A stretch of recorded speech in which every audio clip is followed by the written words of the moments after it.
Seigneur, je recommande ces moments entre tes mains, les moments où nous voulons parler de ta part.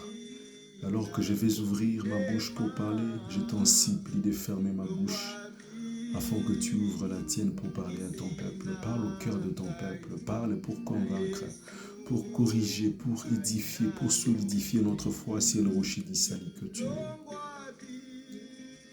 Tu nous as laissé ta parole pour nous préserver de tout mal. J'aimerais que cette parole puisse nous sanctifier tous. Moi qui prêche et tout celui qui m'écoutera. Dans n'importe quel coin de la terre, ma prière est que Jésus-Christ, que cette parole soit une bénédiction. Que cette parole touche une âme, sauve une âme. Au nom puissant de Jésus-Christ, comme le feu de l'Esprit, que ta parole brille au-dedans de nous. Au nom puissant de Jésus-Christ, ta parole comme une épée aiguisée à des tranchants, qu'elle vienne séparer, libérer, nous libérer de toute chaîne. J'ai prié par la foi au nom de Jésus-Christ. Amen. Bien-aimés dans le Seigneur, je vous salue au nom de Jésus-Christ. Ce soir, on va partager un petit morceau de la parole de Dieu sur le livre d'Apocalypse. Je me rappelle que quand je m'apprêtais à enseigner ces messages, je me disais, je commencerai par narrer d'abord, par raconter de manière brève l'histoire qui me pousse à parler de l'Apocalypse. Le livre d'Apocalypse, c'est un livre qui rassemble tous les autres livres de la Bible. Donc, tous les livres de la Bible sont vraiment convergents ici, de Genèse jusqu'à l'Apocalypse. Mais par mon histoire, par rapport à ces messages que je porte, il y a en 2019, je me rappelle, c'est fini au mois de janvier 2019, j'ai reçu un message alors que je m'endormais profondément. Dans ces songes, j'avais vu un homme qui était vêtu normalement, il était habillé en pantalon jeans avec un polo Lacoste. Cette personne m'appelait par mon nom. Il m'appelait Mitterrand, viens.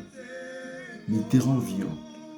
Alors que je m'approchais vers cet homme, je n'avais pas vu même son visage. C'était vraiment silhouettique son visage que je n'ai pas pu reconnaître qui m'appelait réellement.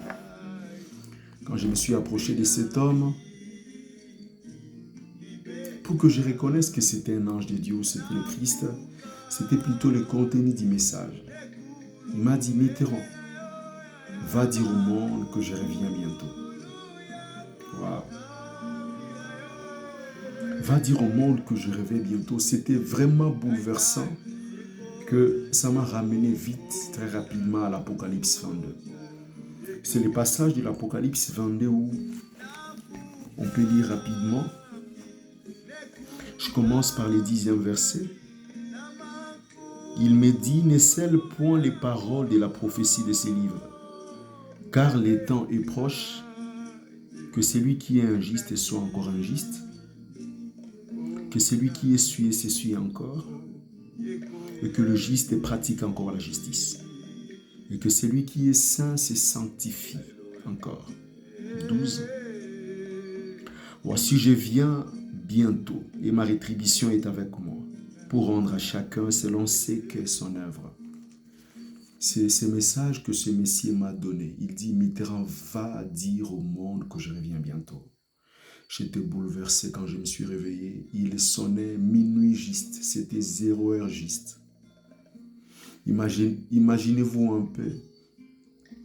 Vous dormez, vous recevez un tel message et quand vous regardez à l'heure, vous voyez que c'était minuit, c'était au beau milieu de la nuit que j'avais reçu ce message. Depuis 2019, je me suis dit, être porteur d'un message si particulier. Rappelez-vous de Jean-Baptiste au jour de son message. Là, je suis dans le livre de Matthieu, chapitre 3, les premiers versets jusqu'au 3e. Quand Jean le Baptiste était venu pour annoncer ou préparer la venue de Jésus, Jean-Baptiste a enseigné sur un seul message. Dans le désert de Judée et partout ailleurs, il a enseigné sur un seul message, celui d'y repentir. Il criait, il dit, voici la voix de celui qui crie dans le désert. Repentez-vous, repentez-vous, car le royaume des cieux est proche.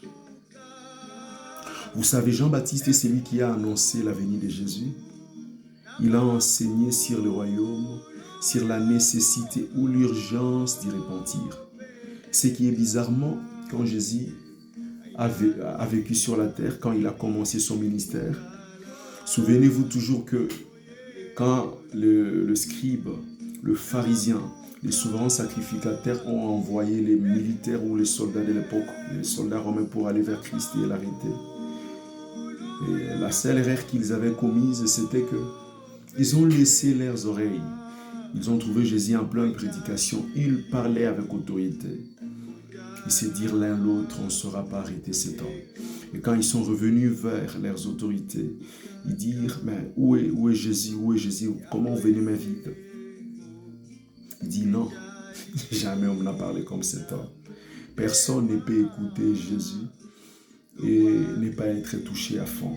Ces militaires qui sont venus l'arrêter n'ont pas pu même l'arrêter. Pourquoi? Parce qu'ils ont écouté la puissance de l'évangile qui transforme. Jésus qui pouvait parler mieux que tous les philosophes et tous les grands prédicateurs de son époque et même de notre époque. Il n'a pas eu honte de répéter ou de recommencer, de répéter les mêmes messages qu'avait porté Jean-Baptiste. Vous savez quoi? On lit les débuts du ministère de Jean-Baptiste dans Matthieu chapitre 3, mais un peu plus loin dans Matthieu chapitre 4, 17, on voit Jésus-Christ répéter la même prédication de Jean-Baptiste. Et la Bible dit, quand après avoir été baptisé, et l'ange qui était descendu en forme de colombe, la voix également s'est fait attendre. Celui-ci est mon fils bien-aimé en qui j'ai mis tout mon amour, toute mon affection. On verra Jésus commencer son ministère, commencer à prêcher. Et quand il a commencé à prêcher, la Bible dit, dès lors il a commencé à enseigner et à dire, repentez-vous, repentez-vous, car le royaume des cieux est proche. Jésus n'a pas eu honte de prêcher le même message de Jean-Baptiste. Et ce qui est étonnant, c'était ça le début, le prologue de son ministère. Mais quand même il est ressuscité après avoir vécu 3 jours dans la tombe, quand il était ressuscité, et quand il est apparu à ses disciples, il a commencé à enseigner encore à ses disciples sur le royaume, sur les repentir. Jésus a été fidèle, il a porté le même message pendant 3 bonnes années de son ministère et quand il est ressuscité avant de monter au ciel, il a prêché la même chose. Mais aujourd'hui, nous sommes en train d'observer les hommes de Dieu qui parlent, ceux qui nous ont précédés dans la foi. Vraiment, je leur dois du respect. Mais ce qui me choque, c'est que tous les messages sont centrés sur l'évangile de la prospérité. Je ne refuse pas la prospérité matérielle. Jésus nous a appelés, après avoir promis la vie éternelle, il nous rassure que sur la terre, il est capable de nous donner les centiples. Mais pourquoi qu'on veut concentrer tous les efforts, toute la prédication sur la richesse qui est passagère? Parce que s'il faut prier par priorité, être chrétien par priorité, la priorité c'est d'abord le royaume des cieux et puis les centiples où tout ce qu'on cherchera comme la vie équilibrée sur la terre nous sera donné par-dessus, par surcroît. J'ai demandé à Dieu que si tu m'accordais la chance, l'opportunité de prêcher, aide-moi à ne pas m'éloigner de la nécessité du message. Le message qui est essentiel, c'est que Jean a prêché et c'est que Jésus le Christ a prêché. Le message de l'Apocalypse, le message qui annonce son retour, la nécessité ou l'urgence de nous préparer à aller à la rencontre du Créateur. Mon frère, ma sœur, où que tu sois, je vous apporte un message qui est un message d'actualité. Un message où nous devons être conscients que Dieu est derrière chaque parole des prophéties. Depuis qu'il a prédit, depuis qu'il a prononcé des paroles, il les réalise l'une après l'autre. Et quand on lit la chronologie prophétique d'Apocalypse jusqu'à aujourd'hui, on voit qu'il a accompli déjà beaucoup de choses. Parmi les prophéties qui traînent encore et qui vont s'accomplir d'ici là, c'est la prophétie de son retour. Plusieurs écritures ont annoncé la venue de Jésus. Et quand même on parle de Bethléem, on dit Bethléem, est-ce que de toi il sortira vraiment un roi? Bethléem, petite ville d'entre les villes de Juda, est-ce que quelque chose de bon viendra de Bethléem ou de Nazareth? Jésus est venu, il a fini par naître de cette tribu ou encore de cette ville de Bethléem, la ville négligée parmi les autres villes. On verra même plus loin s'il faut remonter sur la postérité de la femme de Genèse, la postérité qui devait venir écraser la tête du serpent. Il a été prédit après la chute d'Adam. Le renouvellement, c'était que Jésus devait venir sur la terre, être né par la femme pour écraser. Il a accompli cette prophétie à la croix de Golgotha. On voit également un autre message prophétique dans les livres d'Ésaïe chapitre 7, 14, que la femme qui n'avait jamais connu, la vierge qui n'avait jamais connu d'homme devait être enceinte par la vertu du Saint-Esprit et qui donnerait naissance à un roi qui pètera Israël. Emmanuel, Dieu parmi le peuple. On a vu Marie être visitée par l'ange Gabriel. On a vu Marie porter Jésus jusqu'à aller dans la cruche, mettre au monde le roi des Juifs qui était né sous le règne d'Hérode. On a vu Jésus vivre avec ses disciples encore, leur promettre qu'il va falloir détruire ce temple. Il a fallu à Moïse 46 années pour construire le temple, mais Jésus qui devait rebâtir en 3 jours.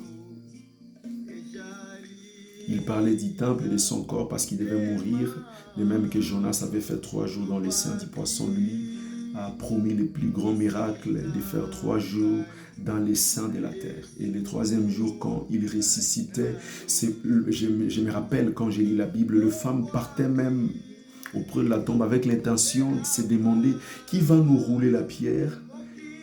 Elles avaient tout pour aller embaumer le corps de Jésus. Elles ont oublié que de ces jours sur la terre, il leur avait promis qu'il devait mourir et être ressuscité le 3e jour. Il a promis beaucoup de choses qu'il avait réalisées au moment opportun. Il a également promis, de même que vous m'avez vu monter. Ainsi, tout œil me verra au jour de mon retour. Tout œil me verra, même ceux qui m'ont persécuté. Nous sommes à l'attente de cette prophétie. Nous sommes à l'attente de l'accomplissement de cette prophétie. Et quand on lit les signaux prophétiques, il y a beaucoup de choses qui s'accomplissent déjà. Tout autour de nous, on n'a pas besoin d'être prophète Ézéchiel, prophète Élie, prophète Élisée, Moïse, Jean-Baptiste pour voir.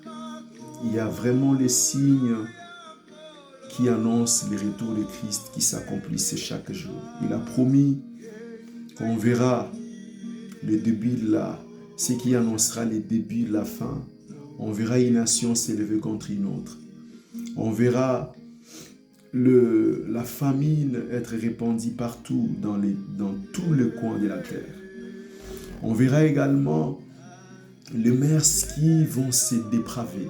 On voit la dépravation de mœurs dans toutes les couches sociales. En Europe, aux États-Unis, en Afrique, on voit les valeurs qui sont vraiment dans une déchéance qui ne dit pas son nom. Et Christ a déploré, il dit, cette génération sait voir les choses, mais c'est une génération qui ne sait pas lire le signe du temps. Quand ils regardent au ciel, ils voient et le ciel est rouge. Ils savent qu'il fera beau, il va pleuvoir.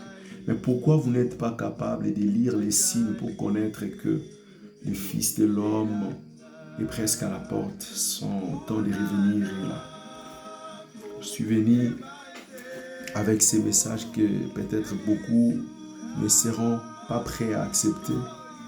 Je vous dis, vous êtes obligés, si vous avez envie d'aller au ciel, vous êtes obligé d'accepter ces messages. Dans ces messages, ce qui m'étonne, c'est la liberté des choix que Dieu nous a laissé à opérer. Il souligne que celui qui vit dans l'injustice, qu'il pratique son injustice, qu'il demeure injuste. Celui qui veut s'amuser dans la suire, qu'il s'essuie. Mais encore que celui qui vit dans la justice soit fidèle dans la justice, qu'il continue, qu'il soit constant dans la justice, que celui qui veut se sanctifier, qu'il soit saint comme le Père Céleste est saint.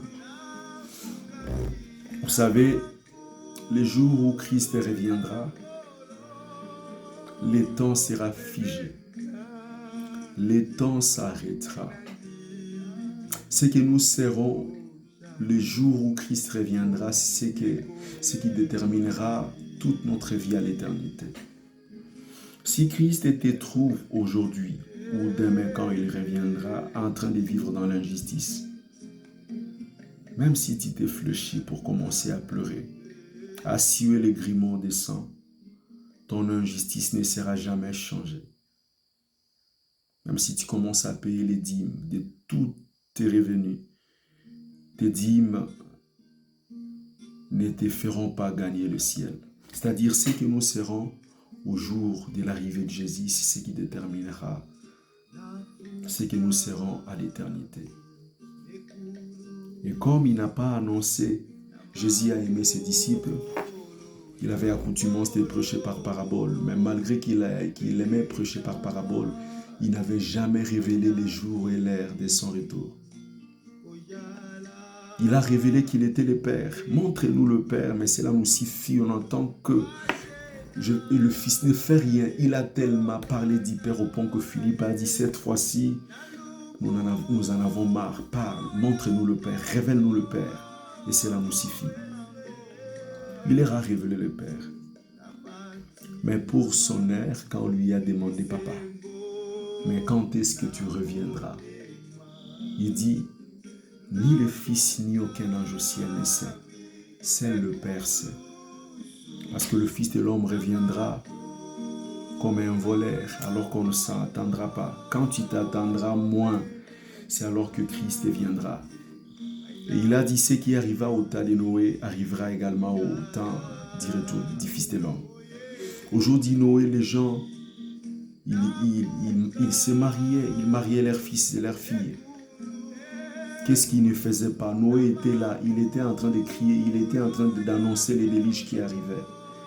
Il prêchait l'évangile, la bonne nouvelle, mais personne n'a crié au message de Noé. De nos jours, les hommes de Dieu prêchent, mais on fait sourd d'oreille. On n'arrêtera pas de prêcher parce que nous avons office, nous avons responsabilité d'agir comme des sentinelles pour annoncer les dangers qui arrivent. C'est vraiment un danger que Christ va nous payer, pas par rapport à ce que nous commencerons à faire quand il sera là, mais par rapport à ce que nous avons vécu. La récompense est individuelle. Il dit, je viendrai pour rendre à chacun selon ce qu'avait été son œuvre. À l'introduction de ces messages d'Apocalypse, de la parousie du retour de Christ, je suis venu en conclusion pour demander à chacun, à un frère, à une sœur, est-ce que tu penses à ton œuvre? Ta récompense demain sera déterminée par ce que tu poses aujourd'hui comme œuvre, comme acte, comme action. Si tu pratiques l'injustice, Dieu te récompensera par rapport à cette injustice, à tout acte de méchanceté. Si tu négliges la prière, la conversion, le repentir, Dieu te paiera selon l'incrédulité. Si tu veux gagner le monde entier, tout l'univers, t'acheter des hectares malhonnêtement, et que tu ne penses pas avoir un petit espace au ciel à côté de Jésus, à côté de l'agneau, sache que tu auras ta récompense. Il dit, il viendra rendre à chacun selon ce qu'est son œuvre. Fais un effort de réfléchir par rapport à cette question. Qu'est-ce que tu fais aujourd'hui comme œuvre? Qu'est-ce que tu fais, tu poses comme acte? Parce qu'au ciel, il y a des livres, il y a les anges qui sont censés écrire ce qu'on fait chaque jour. J'aimerais prier avec quelqu'un. J'aimerais prier avec toi où tu es pour que ces moments d'exhortation soient un moment de méditation, d'introspection, que tu reviennes à toi-même à fond, que tu fasses une analyse approfondie de ce que tu fais. On peut tout manquer, mais ne manque pas le ciel. Parmi les choses à éviter, on peut rater d'éviter tout, mais sauf l'enfer. Ne manque pas d'éviter l'enfer. Il faut l'éviter. Parce que il y a un dépôt de grêle que Dieu se réserve. Il met en réserve pour allumer le feu, la guerre. Même le feu qu'on a allumé pour Shadrach, Meshach, Abednego, ce n'est pas une fournaise ardente comparativement à l'enfer.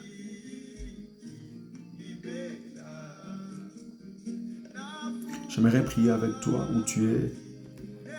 Fais un effort de prier avec moi, à cœur ouvert, à cœur sincère, en paix des mots, pour le salut de ton âme. Parce que qu'est-ce que l'homme gagnera s'il perd son âme? Il a fallu à Dieu livrer son fils unique innocemment. Il a accepté de verser le sang du fils pour sauver ton âme. Prions au nom de Jésus. Seigneur éternel, je viens prier avec une fille d'Abraham, avec un fils d'Abraham pour que tu es mort à la croix. Pour annoncer le message de l'Apocalypse, moi-même je n'en suis pas digne. Je ne suis pas digne de porter un message pareil. Seigneur éternel, si je fais un effort de porter ce message, parce que s'il y avait un autre message plus intéressant, tu aurais fait. Tu aurais voulu prêcher autre chose que celui de Jean-Baptiste.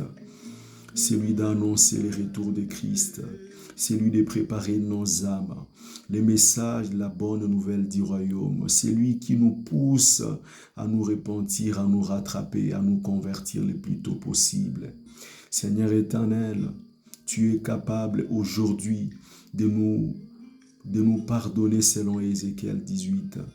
Je prie, Seigneur éternel, pour que cette décision que mon frère prend cette nuit, ma sœur prendra cette nuit, soit le message qui va changer sa vie. Un seul acte de justice peut annihiler toute méchanceté.